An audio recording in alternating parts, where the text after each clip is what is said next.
I freely admit that due to suboptimal communication of our development agenda and a feeling of insufficient public engagement, we have lost many opportunities to walk the journey of transforming Kenya with everyone aboard, leaving some citizens unable to connect with the policies, programs, and projects that have been rolled out throughout our country.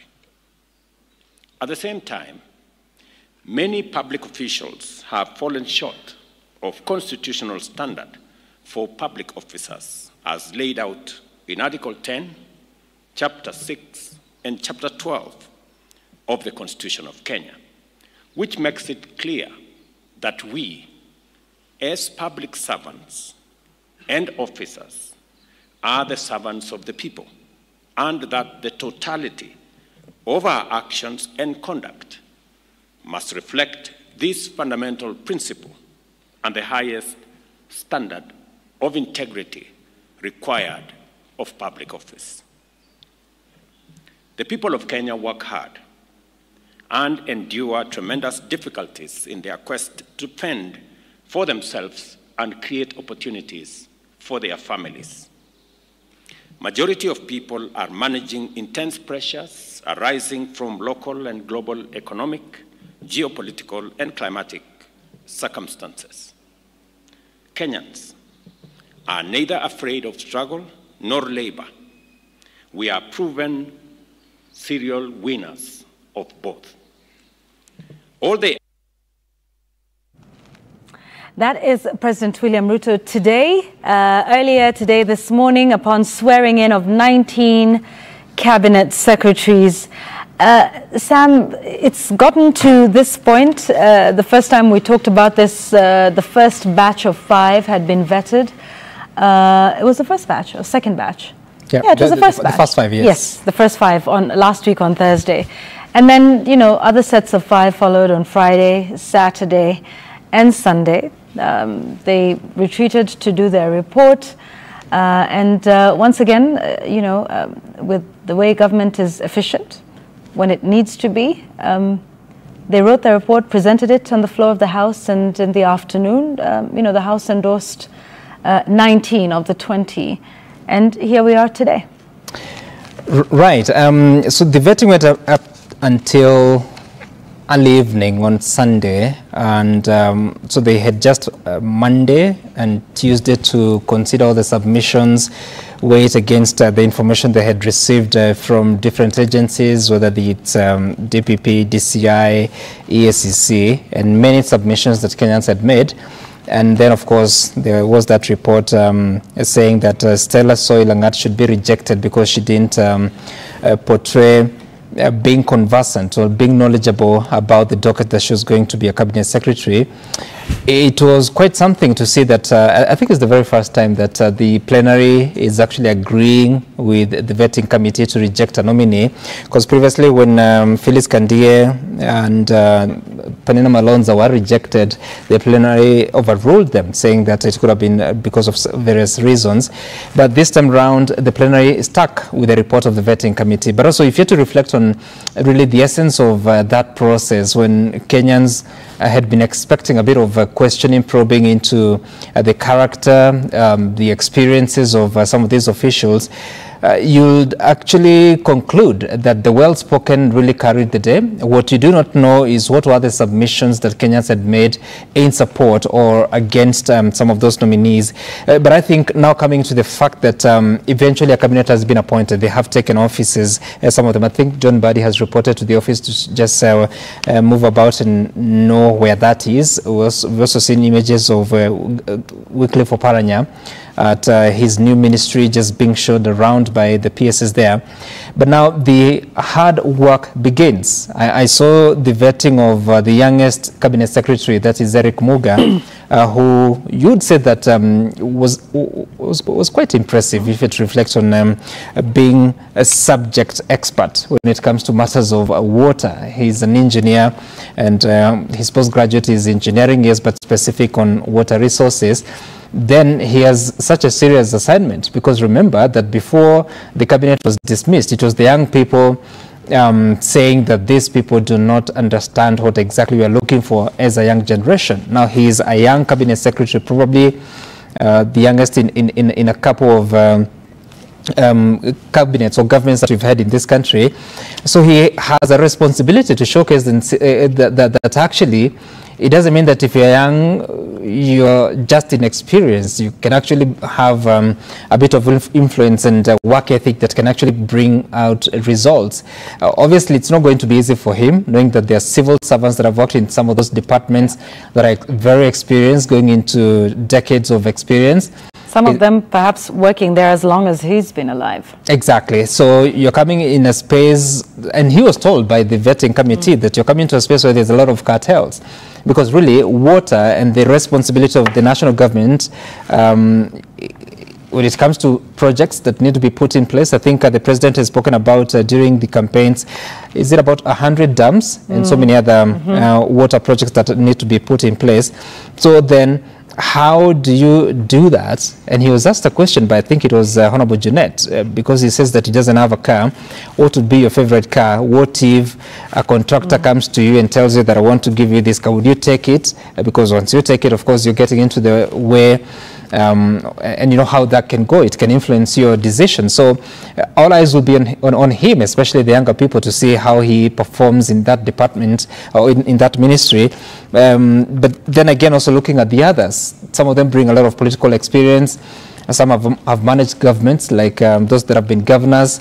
John Mbadi has been in parliament for a whole 17 years, working in the in government for a short while as an assistant minister, but later in the minority benches.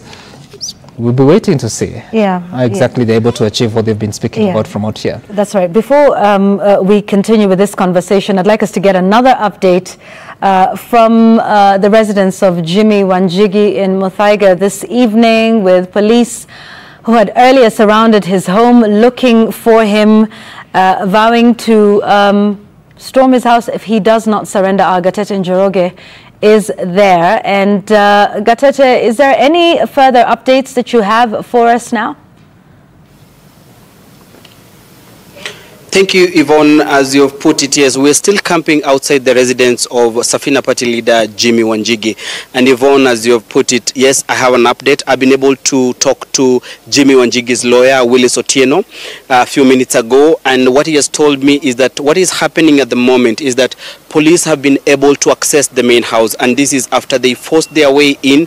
The lawyer tells me they broke the door, the main door, and they were able to get in, and they did cause a massive damage. At the moment, according to Wanjigi's lawyer, Willis Otieno, is that what is happening is that the police officers, and which we understand now, they're not just police officers from Nairobi area, but this is a multi-agency operation where police officers from different formations are camping at his home. And so what is happening at the moment, Yvonne, according to the lawyer, is that they are moving from one room to the other, searching for items. They have not been able to disclose to the family and to the lawyer what they are really looking for in those rooms, but they are moving from one room to the other. And the information we have at the moment is that that is what is going on inside the home. The lawyer is challenging the action by the police. He has told me that the police officers are conducting these searches without search warrant. And that is the issue that he has been able to raise. And also, Willis Otieno, that is Jimmy Wanjigi's lawyer, has also told me that they have also dismissed the report by the acting inspector general about the items that were recovered in one of the vehicles that were recovered at his home. And they're saying that those items were planted by police officers. That is from Jimmy Wanjigi's lawyer. They say they have proved they saw police officers coming and planting those assorted items, among them 4 tear gas canisters. And so that is according to Willis Otieno, Jimmy Wanjigi's lawyer. In regards to his client, Jimmy Wanjigi, whereabouts and if he has been arrested, Willis Otieno has told me that he is yet to be arrested and that he is safe wherever he is, but he is not where the police are. And at the moment, Willis Otieno is, together with other family members, are with police officers who are inside his home. They have been able to access the main house. And at the moment, what is happening, Yvonne, is that they are doing search and they are moving from one room to the other. We have moved closer to the gate, and if my cameraman Kevin can just show you, this is the situation outside the home. We are now about just 100 meters away from the main house, Yvonne, and as you can see, there are still very many police vehicles here, and an operation is still ongoing. And according to the lawyer Willis Otieno, he has been able to share with us, and the information we have, Yvonne, is that at the moment, police officers have been able to access the main house, and they are moving from one room to the other in search of items, and they have not disclosed to the family. According to the lawyer, they are saying that and we have lost the signal there with Gatete Njoroge, but a good update on the situation there at the moment. Forgive us for that technical hitch with that, but I think we've been duly informed of the goings on there, and Gatete will continue to stay there until we are able to get some full clarity on the matter. Linus. Yes, Yvonne, I think this is the second tech, the second raid of its kind in the residence of Jimmy Wanjigi. Just after the election in 2017, there was a similar siege, very, very similar in manner, because there was also the breaking down of the door. But something happened in 2017, which we shall wait and see whether it happens. When in 2017 the home was raided by police, the then former Prime Minister Raila Odinga actually visited the home and to express solidarity with Jimmy Wanjigi. And this is happening again. Will we see the ODM party leader again going to the home and expressing solidarity? It also comes at a time when there is some change of political alignments, because Odinga's ODM is now part of government, and a raid like this is supposed to be a government exercise. So interesting times indeed. Let's see. We'll keep our eyes on. He will tell you ODM is not in government. Isn't that what he's been saying? That they only donated some of their best minds. They came begging. Yeah, on his knees, is what Raila said.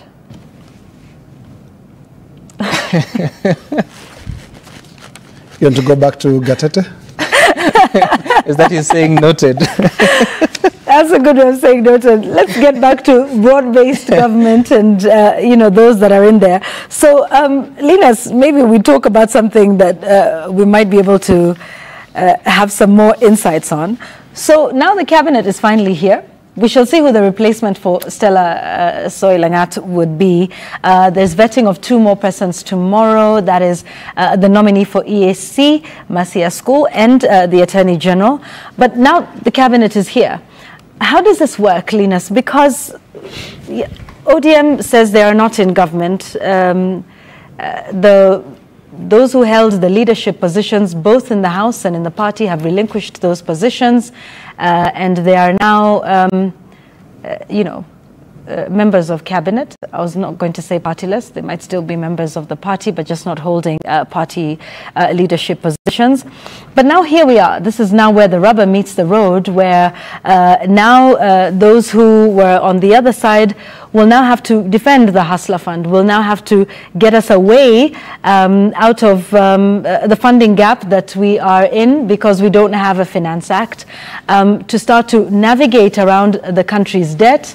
There is an IMF review that is coming up. In fact, the CBK governor spoke of this just this week, with seeking some more liquidity, and maybe there will be some more disbursement of funds. And now we will start to hear and hopefully get answers on the cost of electricity. The PS and others were before a parliamentary committee this week. Now these are the people who will start to have to answer to some of these, including, and we'll get to the newbies in a moment.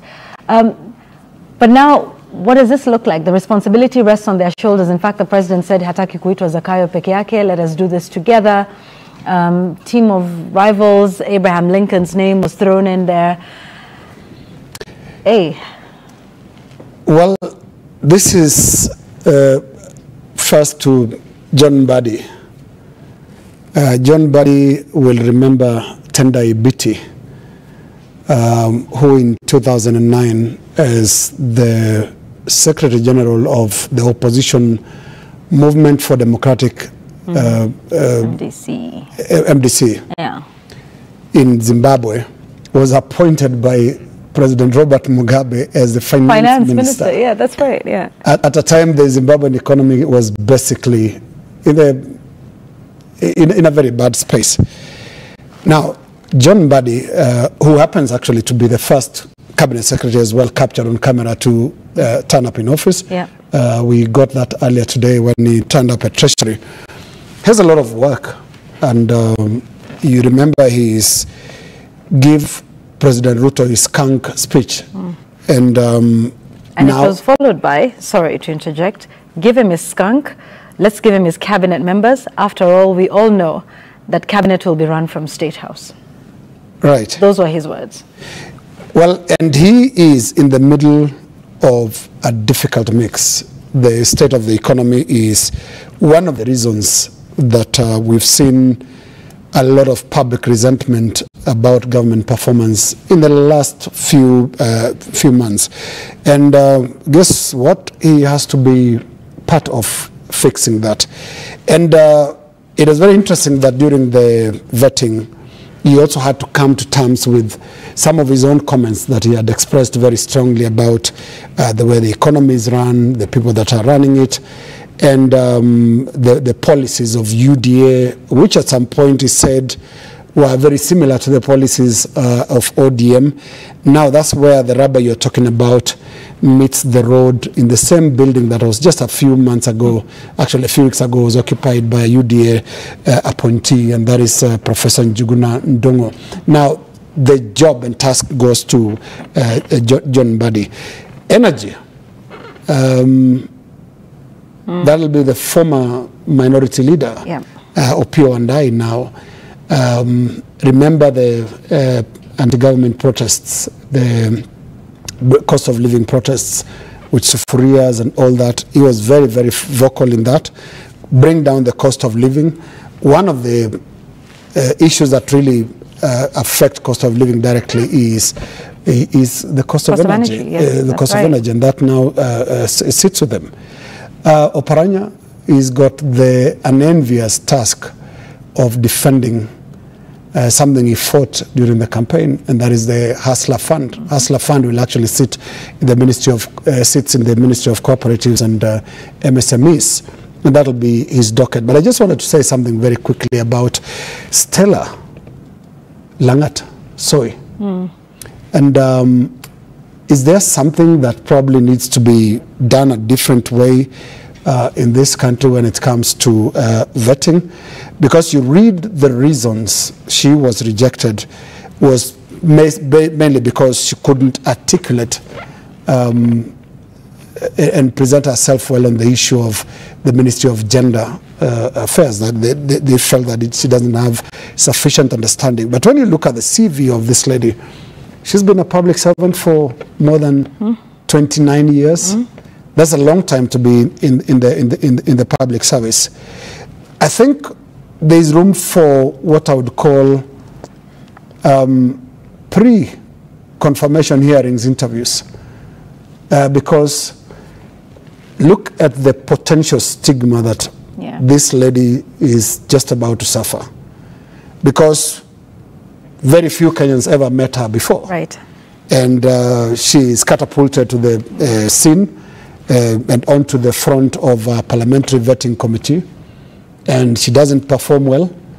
And her name is on the line. Her name and reputation is on the line. The question is, does the president, the appointing authority,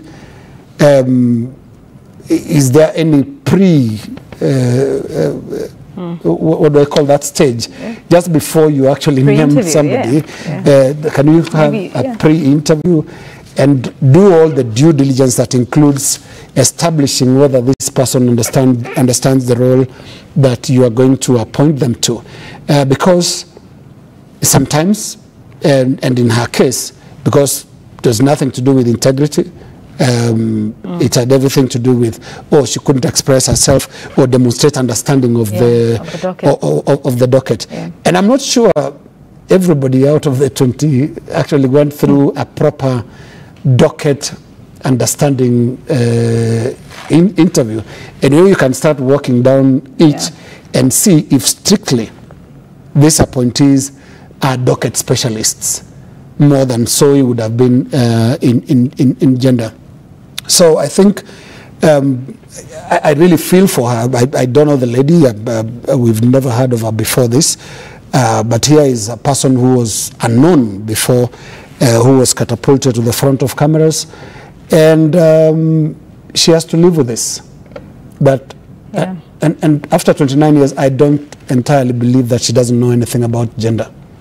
Right, and go back to working with her colleagues. Because, you don't really resign until, confirmation and approval by the House. And possibly assist the next CS for gender. There you go. Yeah. Yeah. An interesting state of affairs. There was something peculiar, and I wonder if we can run just some of the clips from the swearing-in ceremony today that officially marks the beginning of their tenure as cabinet ministers or cabinet secretaries. I know we are full of respect in the country, and it should be shown, but there was a lot of bowing at State House today. It was interesting. There was bowing as you walk to the podium. There was bowing as you walk for the handshake. And then there was bowing after the handshake. And then there was bowing each and every time there was the signing of the oath that they took. I don't know that this is part of our political space. There was bowing, and in some cases there was curtsying. Is this a form of respect that we have? There's a part of it, I don't know, that was interesting. I don't know that it sits too well with me, and perhaps, a lot of young people who are watching, and I thought I was the only one until I heard the same comments as well. I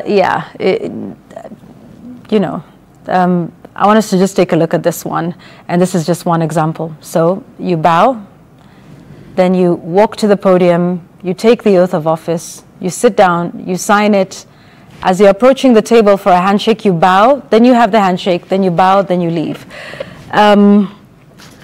Respect is important, agreed, but there are some symbols of respect that for me just seem a little peculiar. That's all I wanted to just talk about with this swearing-in ceremony. I don't know what that was about, and it was with every cabinet secretary, so there was obviously a rehearsal that was done, and there was obviously a brief for that. Yeah, those are my reflections. There is no need to comment if you do not. Take the bow. For anyone, you want to take a bow for the next one? It reminds me of the graduation day that if you're blessed to have gotten to that point, and the eve of the graduation, there are rehearsals. Yeah. Is that what they call it, dress rehearsal? Yes, yes.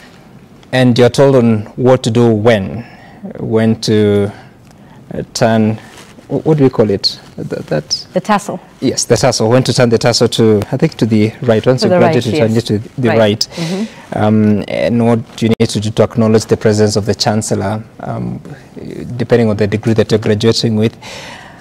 I imagine that there was actually some rehearsals before the day, before this day, especially for the nominees or the appointees at that time. I don't know if it was part of that, but it looks like it was, because all of them were doing the same. So I don't know whether it's out of respect, acknowledgement, reverence. And let me say, respect is important. For instance, when the president walks in, all rise to acknowledge his entry into the room, his getting to the podium. But how much respect is respect? is there such a thing as too much of it? I think was my point with everything that was happening there. It was just mighty strange. And I remember, we were remarking about how we'd seen the same bowing that was done by, there was one person who, remember the chief administrative secretaries, and Nicholas it was, Gumbo. Yes, it was bowing all the way down. It was and quite a hearty handshake that time. Yes, I just wanted, I just wanted to mention something about what the president said, because he said that the government has, for the past few years, which is 2 years, been focusing on the bottom-up economic transformation agenda, but says that now with the second cabinet, if you like, there are several things that he's looking forward to doing, including what he said, the zero-based budget, which is now going back to the basics and saying that for every expenditure that you want, it has to be justified. For every function has to be justified. What has been going on, we've just been working with the previous or the outgoing budget, then you see what has changed. Of course, usually you find there's a percentage, a factor that is introduced to every other expenditure to make the allocations for the subsequent year to be done. But now with zero-based, I mean, that's quite an assignment for John Mbadi, because now imagine having to go through every other sector, every other department to find out each and every function to be justified for it to be allocated resources. It is a good thing, especially for government that wants to make sure that every other cost is justified, the amount itself is justified. At a time that we've had a lot of complaints that there is budgeted corruption. So hopefully that this succeeds and leads to Kenyans once and for all getting to a point that you're financing only what is essential and what is justifiable. But also he promises a war against corruption, that corruption cases will now be expedited, that there should be determination within 6 months of filing. Talking about getting rid of ghost workers in the payroll. Of course, the control of budget has always talked about this, both at the national level and the county government's level, saying that there are several payrolls that are being worked on, several salaries that are being worked on outside the electronic system, meaning they are manual payrolls. There has been a problem since the inception of the devolved system of governance. So hopefully that with this presidential declaration, then that will become a reality. There's something else that he said which I would want to mention, which is that the same framework will provide the repository of wealth declarations across the entirety of government under one office. Of course, under the law, the public officers are supposed to be filing their wealth declaration forms. Of course, they are filed. I think for the president and the deputy, they are filed with, is it Parliament? Parliament, yes. Other institutions filed with the employer. But of course, that just becomes a repository. Nobody ever goes to interrogate it. So if all these documents are to be filed with one office, there has also to be some framework of what is the use of that documentation, because even listening to the contributions that came after the vetting by Parliament, you'd hear of questions being asked. So yes, people are talking about their wealth and how it has changed or evolved over a period of time. Or is the use of that information, and who even cares that it has changed? Is there any information about how people may have acquired that knowledge? So it will be interesting to see how governance changes after this, because if you look at the statement, the speech of the president, it sort of talks about an impression that you've had questions of governance, questions of accountability, questions of transparency, and here what the president is saying would appear like his prescription to responding to those questions. So the question will be, how successful that be, and who will be keen on implementing it? But let me just say, I mean, a lot of what he said there only needs to be solved by, it's bad manners that we've got. That zero-based budgeting that he's talking about is something we have tried in this country before, 2018, 2019. What did we do then? Your favorite article, 223, supplementary budget. How many times have we seen in this country, we launch, a budget, and a month later, we have a supplementary budget. So it's really about all of the things that he's saying are things that are within the law. The test now is whether we finally do adhere to the law and do the right thing, I think, which is what the protests have been about. Even when you talk about manual payrolls that are outside the IFMIS, all of these things are in the Public Finance Management Act. Let's now see the law that's being adhered to, even with respect to VAT refunds, and it was talking about expediting those processes. The laws provide for how this is done, by which time, really, what we need to see right now is just good manners and adherence to the law. The promises are great, but one would forgive Kenyans for being a little skeptic at the moment, because we've heard all of these before. So how different will this one be? Because ni mimi ndo nimekusho, which is fine, but now let's see whether this is actually a turnaround. We saw that, we thought we would see that with Parliament in terms of June 25th was a turnaround, right? One would have assumed. And then what did we see? Again, another tirade from the floor of the House against the judiciary and threats to, reduce their budget because they were not happy. Before we come back and wind up on this conversation, I just want to show you what's been happening outside Jimmy Wanjigi's home. Now we understand it's anti-riot police that have made their way there. When we spoke with Gatete earlier, he did tell us that they have managed to access Jimmy's home, going from room to room, looking for him or looking for certain items we do not know. Now these are anti-riot police making their way into the home. These are pictures that are coming to you live from the home of Jimmy Wanjigi. So still looking for him, haven't found him, haven't arrested him, still looking for unknown items. And now it's anti-riot police that have been dispatched to his home. We can only wait to see the outcome of this. And please note that this dispatch is happening at 11:30 this night.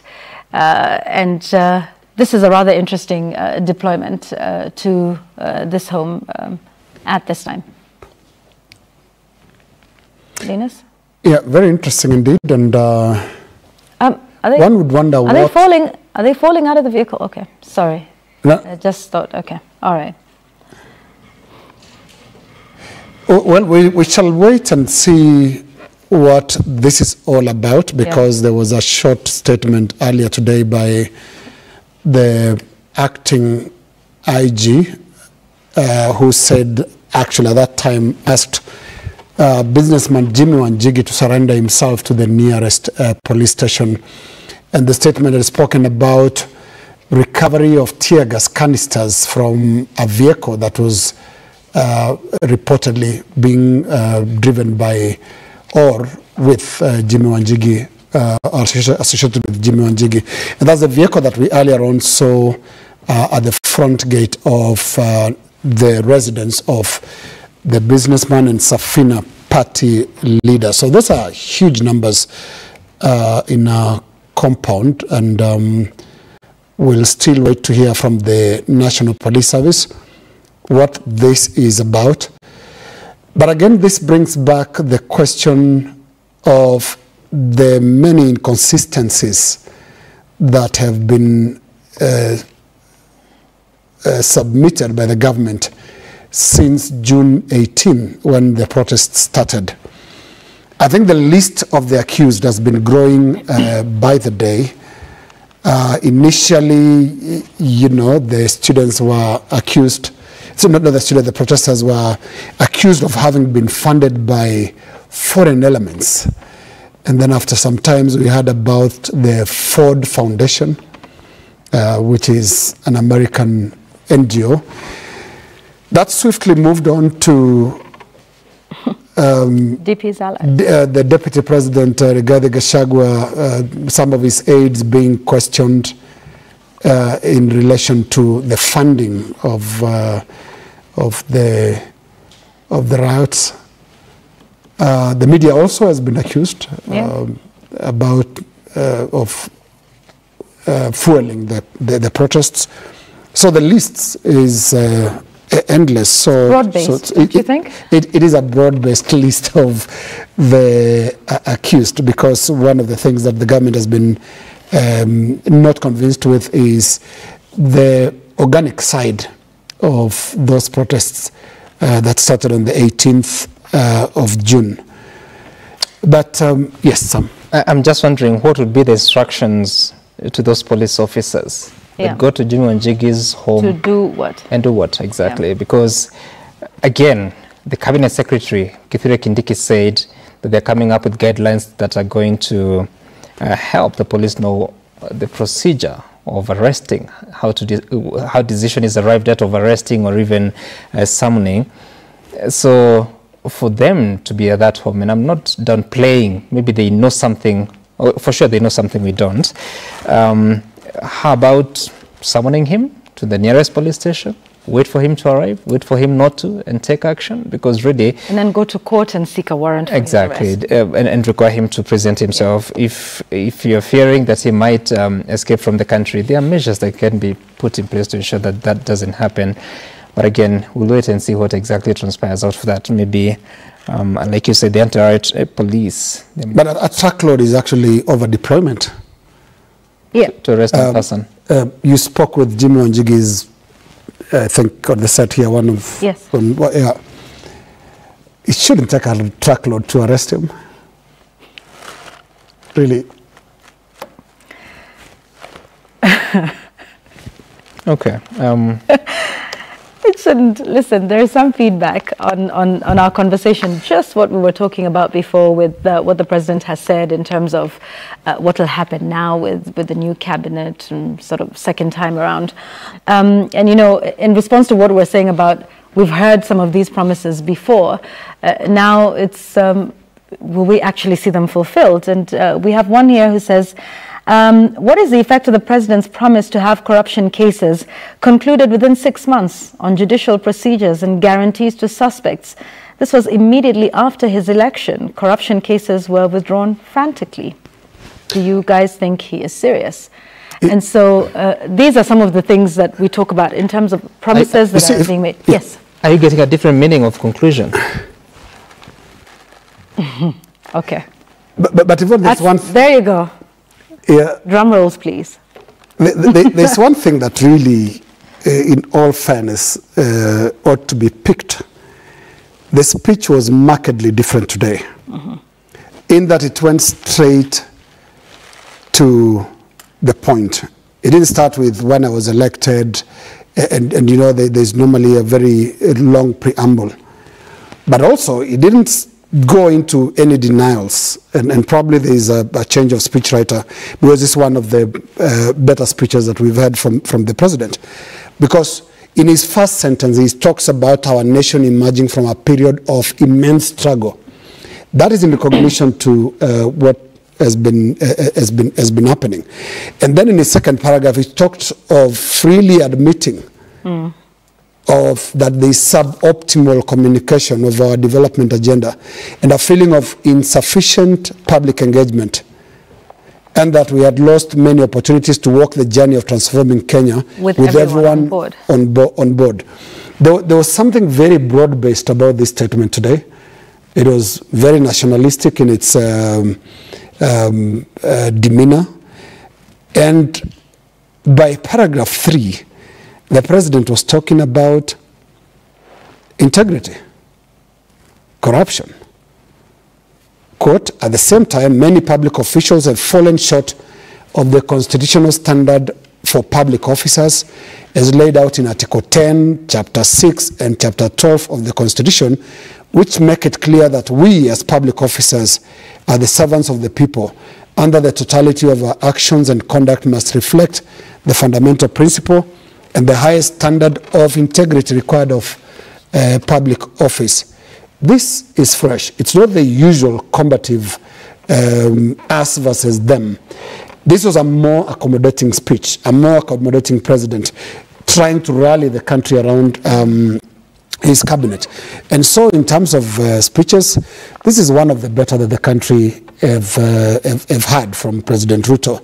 And remember, there have been quite a number of speeches since the 25th of June, a number of which did not make as much impression as this ought to in the way it's trying to accommodate Kenyans, capture the spirit of us as a country.